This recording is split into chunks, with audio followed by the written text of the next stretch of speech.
Slavery is as old as human civilization, dating back to the ages of the pharaohs and beyond. It even exists today in some places in some form or the other. Every culture around the world has practiced slavery in form or the other, be it as servitude, serfdom, debt repayment, or collective peasantry. Slavery has been treated as a major business in the past, being one of the most profitable endeavors for any nations that had naval supremacy over another's, such as the Romans across Europe and North Africa, the European powers in Africa, the Ottomans, and the Barbary pirates in the Mediterranean coasts, Spain, and Portugal in the Americas, as well as the Vikings in Northern Europe. The 5th century, the dawn of the era of brave Nordic warriors traveling across the seas to explore the lands beyond their realms. While this may sound romantic, it was one of the darkest parts of history. Although we know less about this period than any other time in the last 2 millennia, it is arguably the most significant period in the history of the British Isles. For this was when the English arrived. Never had an invading force cooed so politely before killing everyone. The new arrivals were from the nearest part of Europe that had not been colonized by the Romans, northern Germany and the Danish peninsula. There had always been contact as the German mercenaries were hired by the regional warlords attempting to cling on to power. The hired hands liked what they saw. 2 Saxons in the 440s, whom legend names as Hengist and Horsa, decided to stay, rebelled against their British commander, and seized land for themselves. Perhaps they sent word by raven or an old man in a boat back to their homelands to call for their brothers and uncles, for over the next couple hundred years waves after waves of Germanic and Dacian tribes landed on the coasts of England. The geography of southeastern England makes it particularly vulnerable to invasion with vast areas of fertile lowlands, unlike the thick, impenetrable forested highlands in the north and the wet and marshy southwest. It takes years of toil to clear forests and drain marshes, while turning up, killing the farmer, and moving into his hut takes about 30 minutes. After pushing out all the inhabitants out of their lands, the 3 main tribes were firmly established in what became known as Angleland. The most endearing component of the Viking image is the notion of freedom, an adventure far beyond the horizons exploring the territories from the furthest rough lands of Russia to the northern coasts of America. Meanwhile, the great liberty of the Vikings meant the oppression of all people of the lands that they set foot upon. The Vikings raided coastal towns from the British Isles to the Iberian Peninsula, looting the gold, valuables, weapons, iron, and fuel. After looting the places for everything they had of value, the Vikings took men, women, and children to serve their needs, to pay off the debt they owed by not having valuables enough to pay for their lives. As the Vikings settles in England, due to its proximity and isolation from escape, Ireland became the largest target of the Viking slave trade. An early medieval Irish chronicle, known as the Annals of Ulster, described a Viking raid near Dublin in AD 821, in which they carried off a great number of hundreds of women into captivity. Centuries of invasions and wars after the Viking era led to a unified kingdom of England.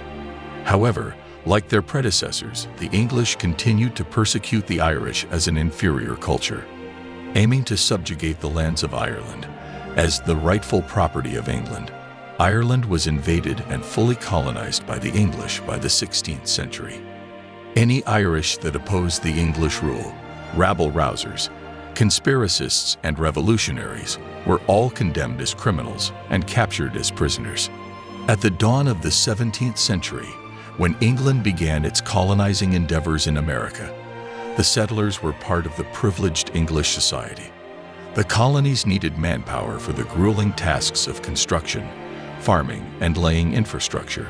The English shipped large number of Irish under the pretext or indentured servitude to serve in the American colonies till they have earned their right to stay in America with liberty by paying off their dues.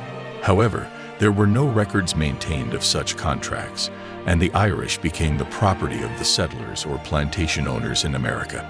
The earliest instance of the Irish is the establishment of a settlement built by Irish prisoners on the Amazon River in 1612. The first considerable emigration from Ireland to the southern latitudes of America was to Guyana in 1629. Antigua and Montserrat were occupied as early as 1632, and that many emigrant Irish came out among the early planters and servants in these islands. In 1636, Ireland was already a prime source of supply for servants. As early as 1637, on Montserrat, the Irish heavily outnumbered the English colonists, and 69% of Montserrat's colonial inhabitants were Irish. In 1641, Ireland's population was 1,466,000, and in 1652, 616,000. In just a span of a decade, vast numbers of Irish men, women, and children were either killed or forcibly transported to the American colonies by the English government. It is impossible to ascertain the exact number of those unfortunate victims of English injustice during this period, but we do know the amount was massive. On March 25, 1659, a petition was read out to the English Parliament as part of its daily business. The petition had come across the Atlantic Ocean from the small island of Barbados, an English Caribbean colony on the edge of the New World. Barbados was no isolated outpost of empire. However, it was home to several lucrative sugar plantations, a bustling port town, and a population that numbered over 30,000 colonists. The two originators of this petition, Marcellus Rivers and Oxenbridge Foyle, had, along with some 70 other prisoners, been transported from England to Barbados 3 years prior for their collective part in a conspiracy. They were demanding their freedom, complaining that the group of prisoners to which they belonged, which included teenage boys and older men, were all being subjected to such hard labor and physical abuse on Barbados that their condition amounted to slavery. They called upon Parliament to curb the power of those Barbadian colonists that had subjected the prisoners to being traded between plantations like goods and chattel, sleeping in animal houses, and being whipped at whipping posts. Their petition directly compared and likened these indignities to the state of slavery. This petition is one of the first extant primary sources that refers to a concept of white slavery in the Americas. In the 17th century English Caribbean colonies, white slavery was an established practice under the pretext of status of work known as indentured servitude. An indentured servant was someone who sold their labor for a fixed period in order to repay the cost of transportation from one location to another, such as a transatlantic voyage from the British Isles to one of the burgeoning Caribbean colonies. Indentured servants could be voluntary or involuntary. Many Irish people became indentured servants in the English Caribbean colonies in the hopes of finding a new life, or were sentenced to periods of servitude on the island plantations as punishment for committing a crime at home. However, as the Rivers Foyle petition claims, the Irish were tricked into a form of slavery in the Americas with a pressed hope to fight for their freedom so far away from home. The Irish slaves were easier to fool for the American settlers as they had a hope of earning their liberty. They were traded between plantations and settlements just like goods.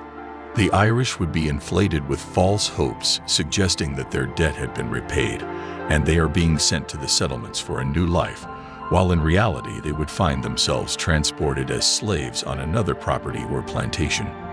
The Americans fooled the Irish using their sense of liberty to incite them in picking up arms and fighting alongside them in the War of Independence to earn their freedom from the shackles of the British. However, the war brought independence only for the Americans. The Irish failed to realize that the Americans were still originally Englishmen. For the second half of the 17th century, enslaved Africans and Irish lived, worked, and interacted on the same plantations almost on an equal footing. Although they were significantly well treated compared to the African slaves due to their racial differences, Irish have been a community oppressed for the longest time in history. It is a story of the people who were punished for having trust. Stay tuned to find out more about the Dark Ages and the Viking occupation of Britain. Liberating the past from the shackles of ignorance. This is Time Capsule. Please like, subscribe, and turn on the notifications so you don't miss out. Thank you for watching. See you again next time on Time Capsule.